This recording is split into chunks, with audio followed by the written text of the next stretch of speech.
Tzomach Nefraim Parshas Nosoi.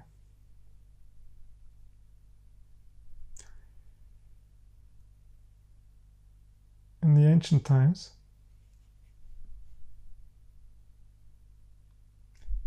the priests would bless the people in order to bring forth spiritual light, spiritual relief to the human heart. The priests who understood the nature of the human organism, the nature of each organ, the interactions between them, they would give blessing, which meant that they would awaken an energy, awaken a reality, awaken a spirit that would cause a shift in the perception of the people.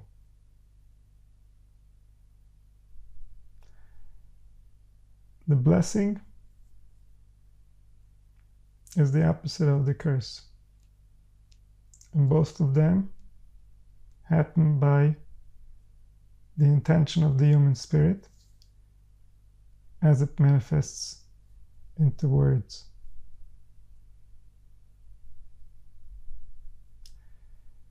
This happens to us throughout our life constantly. In fact, this is how we receive our original training,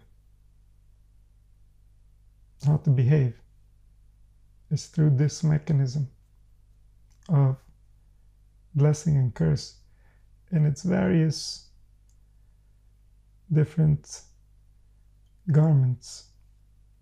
It comes out in different ways. It could be just a look. It could be, it's not even an active behavior. It could be the avoidance of something that a child would expect.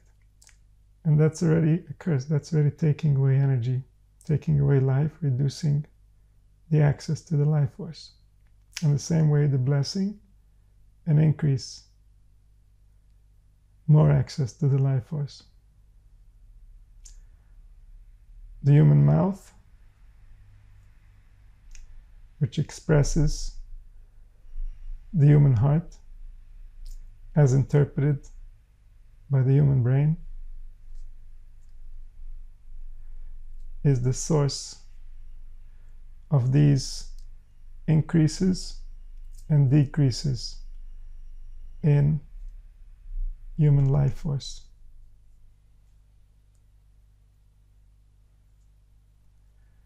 So the priests who understood the nature of the spirit, who understood the appropriate intention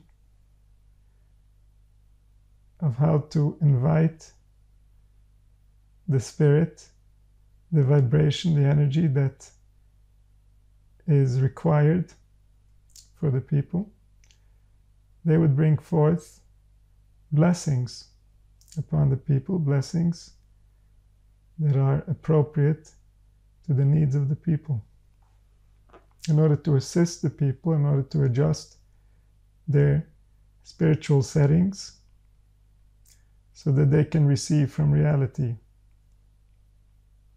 in the way that they were designed. So the blessing, a famous blessing, is Yivarech Hashem v'yishmerecha.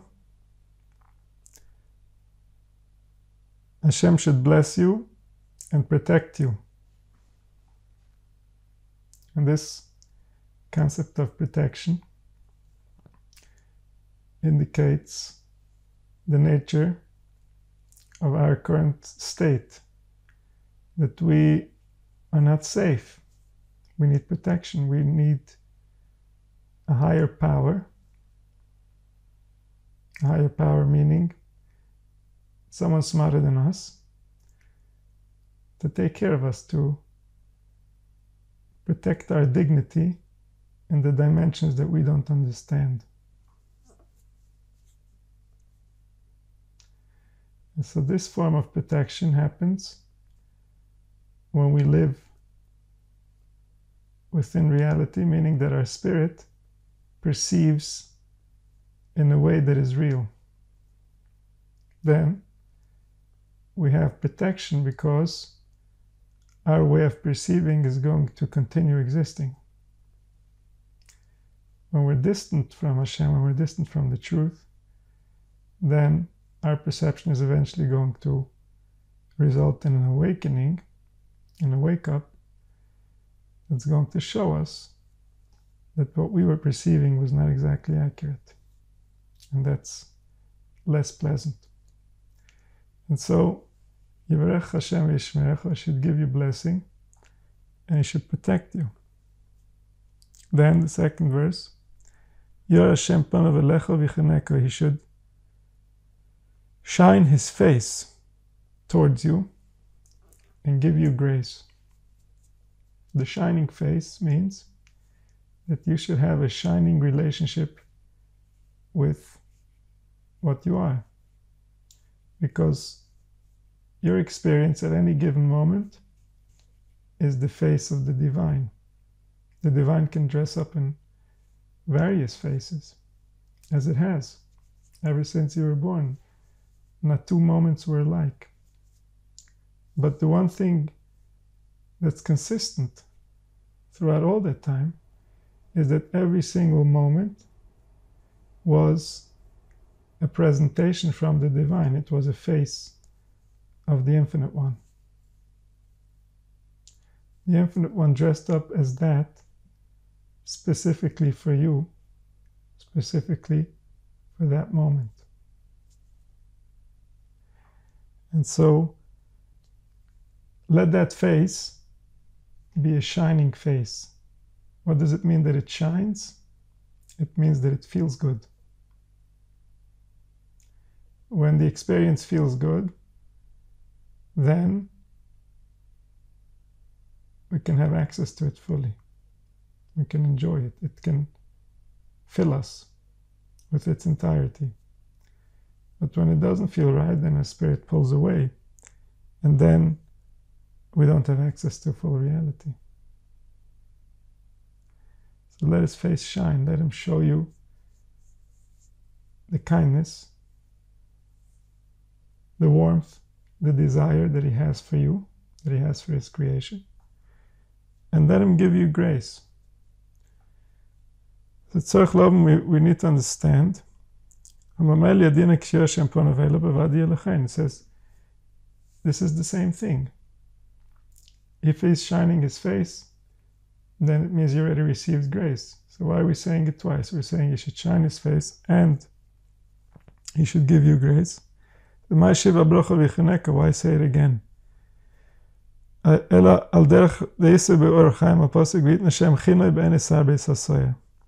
Hashem gave His grace. This is talking about Yosef. Yosef was in prison, and Hashem gave His grace in the eyes of the one in charge of the prison, that he should see Yosef kindly, and he should interact with him in a kind way, so that Yosef doesn't suffer extra. So when the grace rests on a man, it's a kindness from above, a kiddush elyon, in a high level of holiness. So he says this grace that comes from beyond is very subtle. It's very gentle. It comes from a very high place. What does it mean, a high place? A high place means a place that is filled with respect for reality, where everybody is afraid to violate reality. Everybody is afraid to cause any damage to anything, because they understand the greatness of what's taking place. So this subtle grace comes forth to this man's soul from within the very vibration of his cells. And not everyone is at a level of refinement where they can see this grace, where they can realize it. Some people are so involved in the physical that they don't notice the difference. They see just another human being. They don't realize that something is different with this human being. Something inside of him speaks a different language, comes from a different dimension. So, because this person is so the opposite. His vibration is so dense, is so aggravated by reality that he cannot see the gentleness, he cannot see the fineness, he cannot see the grace. So that's why it says, Hashem will give his grace in the eyes of this minister, of the person that he needs.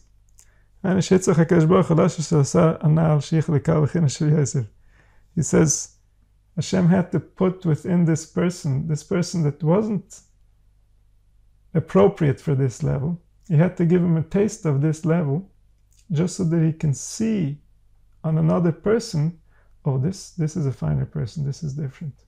This person is receiving life from a different place. So this minister who wasn't even at a level to be able to perceive such a reality, he had to receive a taste of it so that he can recognize it in Yosef. So that's why it says, Hashem gave from the grace of Yosef into the minister of the prisons. So then he could see that Yosef is something special. So he's saying, why am I telling you this about that verse that he's explaining about Yosef? Because here's the same thing. Hashem is saying he's going to show the light of his face. He's going to make your experience graceful, meaning internally. Internally, it's going to feel nice to be you. But not only that, he'll give you grace in other people's eyes, that also externally. Other people will look at you and they will become calmer because you are different. So that's the blessing that the priests are giving. The blessing is that internally and externally you should have grace. You should have grace within your own eyes, and you should have grace within the eyes of others. This is another blessing. That your grace should be in the eyes of others. They should all know about your grace. They should all recognize your grace. So this is on the verse. Hashem should show you the light of his face. He should lighten up his face. He should lighten up your perception of him. He should make it sweet. So it says, Yer Hashem panav elecha, hainu shetia shchina shor elecha, v'lo yisitrach lechad v'shalom. Hashem should shine his face, meaning that you should see the real face, that you shouldn't see an illusion as a face, that you shouldn't serve an illusion. So that it shouldn't be the other side. What's the other side? The other side is the side that doesn't like you. So you shouldn't see, you shouldn't assume, you shouldn't imagine that reality doesn't like you, because that's not possible. But that illusion, that potential that some of us sometimes experience, or rather all of us sometimes experience, is called the other side. The other side doesn't belong. The other side shouldn't show its face to you. But only Hashem should show its face. And how do we know its face? It's his face when it gives us life. When our perception of reality makes us want to live more, then we know it's the face of reality. If it makes us want to live less, then it's the face of the other side. So what Yirmis of Derech Disa B'Zohar Kodesh Parshas Yisro? Tzadikei Anpei and Anpei Shchinte Mamish. The tzadikim, their face is the face of the Shechina, is the face of the divine entity that creates all manifestations.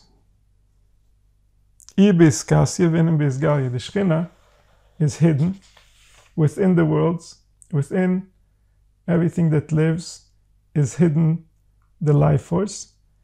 And these people, the wise people of the generation, they're the revealed part of it, the part that we can see, just like when we look at a human being. The soul is the real entity, is the real being, but it's hidden, we cannot see it. The body is the part that we can look at, but the part that we can look at is not fully revealing what we're really seeing, or it's not revealing at all, because within there's someone having an experience, and that's not visible on the external. And so the same thing with the Shekhinah. The Shekhinah has the infinite side, the side that is the force that creates all, and then the face of it is the face of the leaders of humanity, those who have the wisdom and have the understanding to connect to the beyond. So they are literally her face.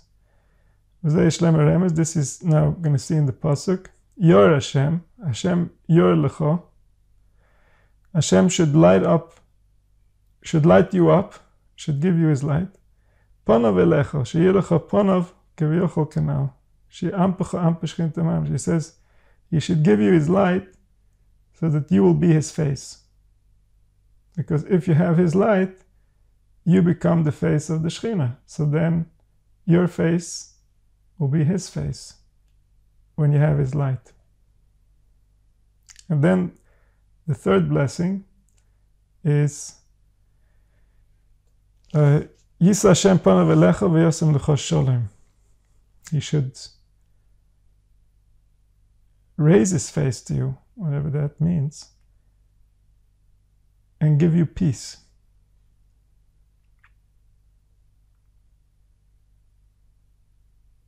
Esav b'ksuvim, Esav b'gematria sholem. הדרך שאמרתי כבר, ויאמר עשב יש לי רב, וכי יהיה לך שלך. וכאן הודל על הברכה. So it says, Esav represents the angel of death. His gematria, his numerical equivalent, is sholem, peace. So how did the two go together? What's the angel of death have to do with peace? So it says, והנה יהי לך אוסיס קולה שלך, כי זה כלל הברכה שברך יצחק ליעקב. So when, וכן עם יעקב, כי חנני יש לי קול, אין שם מקומה, וזה יש להם גם, כי הם יש להם לכו, ואני כל שולם מספרס, אין שאלה על הברכה. So he says, why don't we have peace? What's the cause? What's the reason? It's not because we weren't designed for peace. Because everything, all the different parts were designed perfectly for peace. Not only inside of us, which is obvious, but the environment, all the details, the climate, the rotations, everything was designed to cause balance, to cause an interaction that works perfectly. And so the one who decides if we're going to have peace or we're not going to have peace is the angel of death, because he's the only one that has an interest in causing anything other than peace. All the other angels were designed for peace. The angel of death and all his servants were designed for conflict, because they don't belong, they don't have the identity of reality as their motivation. They were created when we were against reality. And so Esav, the Malach HaMoves, the angel of death, is the one that we need to overcome if we want to have peace.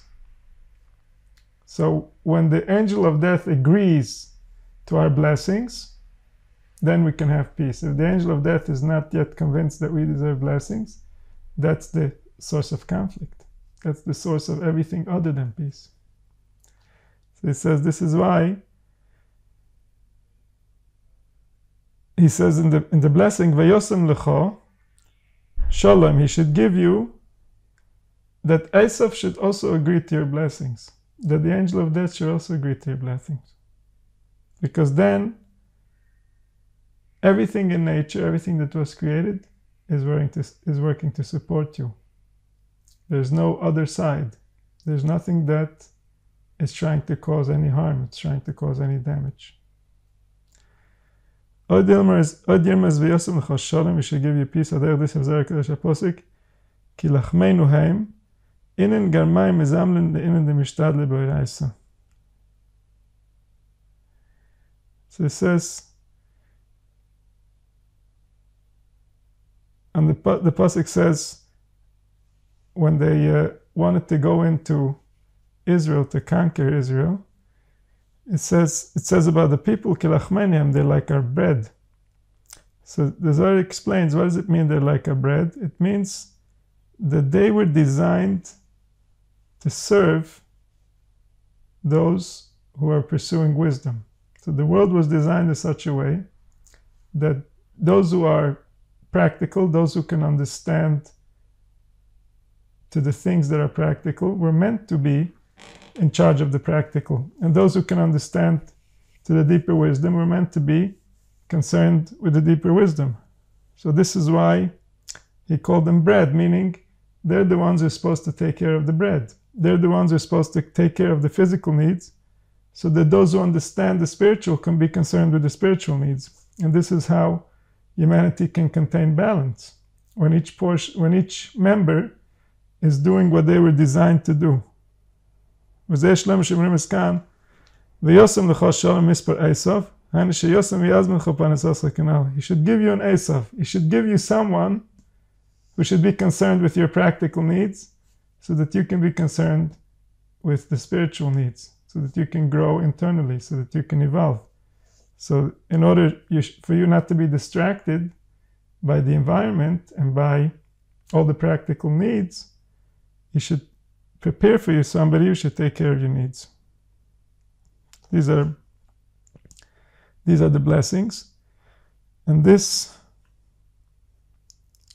concept of peace requiring the other side is within the nature of how life was created, because the meaning of peace is that everything is accounted for, is that there's nothing that's outside of the design, there's nothing that can cause separation or conflict.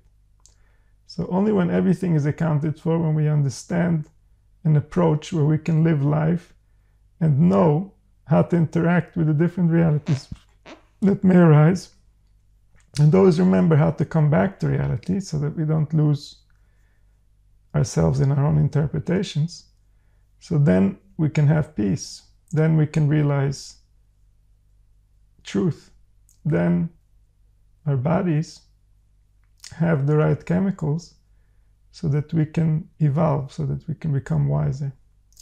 But when we reside in stress and fear, when there are so many things in the environment that are threatening us, whether it's physically, emotionally, or spiritually, then peace is something that is more of a long-term goal. Peace is not readily available to us, even though it's a basic requirement. It's a necessity. It's not a luxury. So the blessings are available to be realized by all. The priests didn't create these blessings. The priests manifested these blessings from reality and reminded themselves and those who would listen of the true nature of how things are. And from there come all blessing, from there comes all realization, from there comes all power. So may we all realize these ancient blessings within ourselves, and may the collective realize these blessings so that the world can find peace, so that humanity will not disturb the peace of the solar system and the cosmos, so that we can get along, and when we get along, everything gets along. May it happen soon.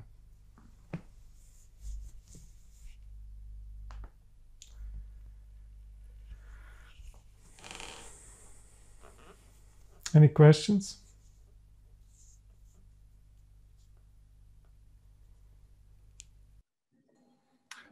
Yes. Yes, David. It sounds like it's getting more complicated. Like a few months ago, I thought that I'm getting more and more understanding of the requirements and gaining a lot from these lectures. Now I'm like getting a little bit more confused. What's confusing you? How does that work? We're supposed to see reality, but we are also creating reality, and then we're supposed to surrender, but we have to do, and we don't have to do. So I'm a little bit confused. You want on a practical level to know how to go about it.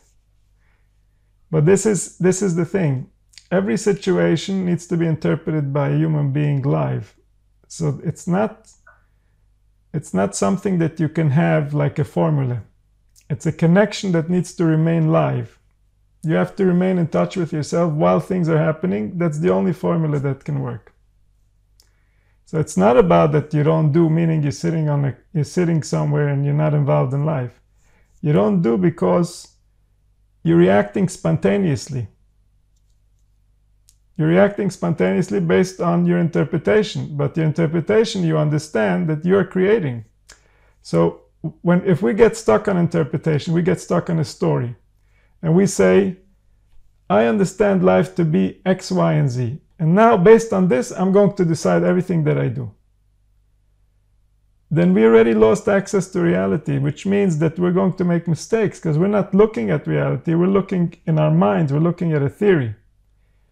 But are we qualified to have a theory that really explains life? Can we say that our interpretation is accurate enough that we can cause other people damage based on our interpretation? Probably not. Exactly. So it's about remaining in touch with the heart that can feel and the mind that can think while things are happening, what is the best that I can do in this situation?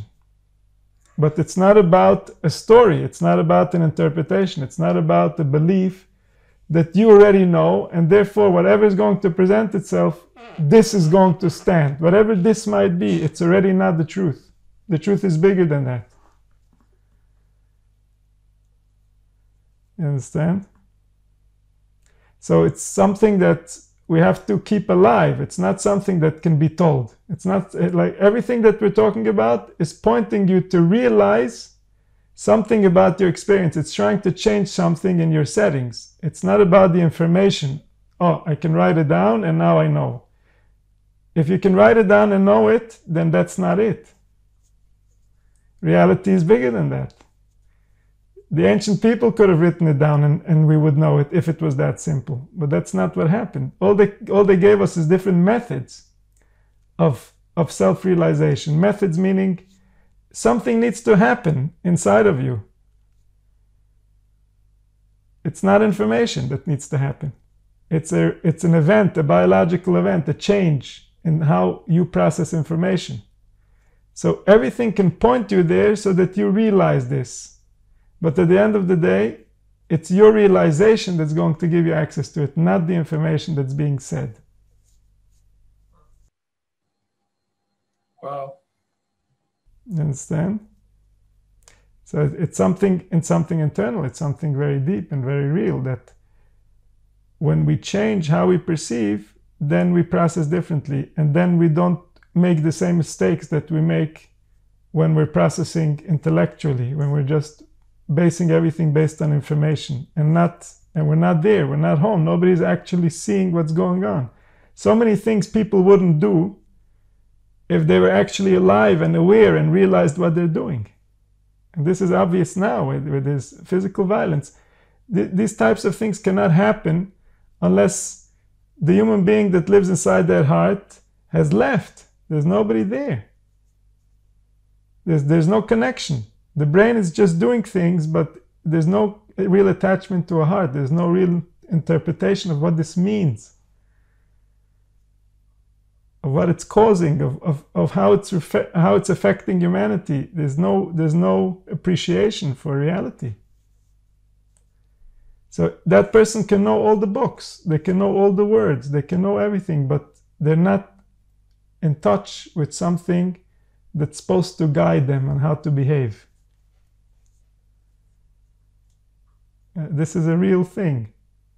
This is something that people spent decades trying to master, trying to attain, because it's so meaningful. And it's not just a yes or a no, it's a spectrum of how far are we removed from reality, or how far are we coming back to reality to see it for what it is.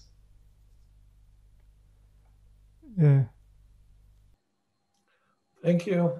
There one more question I had about actually your booklet from last year that you put out for Shavuos. Yes. Thanks for Yakov Romstein. I got a copy of it and was able to go over it Shavuos night. And there was a small idea about the first two commandments, from the 10 commandments, the first two Hashem is telling us, and then the people say, no, we don't want to hear from Hashem. We want to hear it through Moshe. Yes. Right. So there was something that you said that if we would listen to, if we would have listened to Hashem saying all 10 commandments, then our relationship with Hashem would be based on who we are, a human being on planet Earth. But yes. since we listened to, we said, no, we don't want to do that. We want to listen to Moshe. Now we are, our relationship with Hashem is based on what we do. Correct. So, is that, did I, so is like this, what we are experiencing now is plan B? And yeah, because what the result was, the result of them wanting to go through Moshe was that they became dependent on the messenger. And once they became dependent on the messenger, when the messenger left, they got confused, and that resulted in the Egel. And after the Egel, we received a different version we received the second Luchos, which is different. So we lost our freedom. Freedom means that it doesn't matter. You've been identified as friendly, and therefore we understand your struggle. We're not going to judge you. But once we lost that freedom, because we showed that we're not capable of handling that responsibility, because they were just relying on the leader, they didn't really understand what was taking place. If they would understand, then his leaving shouldn't have made any difference. So once that became clear, now we can't say that we trust their judgment anymore. Now everything that they do has to be reviewed. Maybe they're doing it wrong because they misunderstand. They don't understand reality appropriately. So now we have to specify your behaviors, and then there has to be results and consequences when we violate those behaviors. That's natural. Once we know that something is right and wrong within our belief, then if we violate it, there's a natural response within the spirit that's going to happen. So the moment we couldn't get just a clear pass that we're okay, and it became a conditional, now these conditions are biting into us constantly. So this is why it says by the Egel that every punishment that we're going to receive after this is also punishment for this. Meaning that we would never think in this pattern if not for that event. So this type of pattern was created in order to guide us in a time where we cannot be trusted, because we have proven that we don't understand reality enough. We don't really respect what's going on enough that when there's nobody looking and there's nobody guiding and there's nobody showing, we should still stay attach to reality and not veer away from fear or from any other, biological events that might confuse us. So when we'll be ready, we'll receive that pass again. And that's what we're looking forward to. So we're in plan B now, and there's no way to, what can we do to get back to plan A? Because I sort of liked it. This is what we're doing. We're working on getting back to plan A. Plan A is redemption. They were redeemed for 40 days, and then they went back into a mind of slavery. They were looking for who to serve, because apparently their relationship with the leader was not pure. There was attachment, and then they couldn't handle not having him. So they lost their own redemption. They went back to a mindset that's more closely related to slavery. And so now the interaction, the relationship is more closely related to servitude. You do this, you get that. You don't do, you don't get. But all that shouldn't be when there's the proper trust. Proper trust that everybody wants to do the right thing and we can help each other get there. There doesn't have to be negative consequences. Negative consequences is from a lack of trust. Some people, they simply don't understand anything else. And then that's what happens. It deteriorates to that level. All right. Thank you. All right. Okay, everyone. Thanks for joining and have a good night.